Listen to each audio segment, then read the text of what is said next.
Нам единственное, чем облегчила ситуацию, то, что здесь была старая кровля из ютафола, и поэтому сейчас можно не закрывать полиэтиленом и так проводить работы.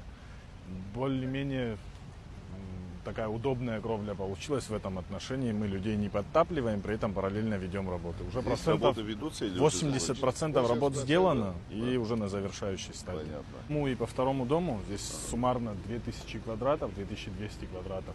Сейчас осталось только сливную систему устроить, но это отдельно мы вышку привезем уже, когда в общем по городу.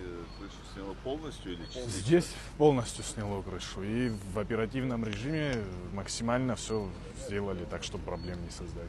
Порядка 8000 квадратных метров у нас суммарно, это те объемы, которые у нас пострадали от урагана. Понятно. На сегодняшний день.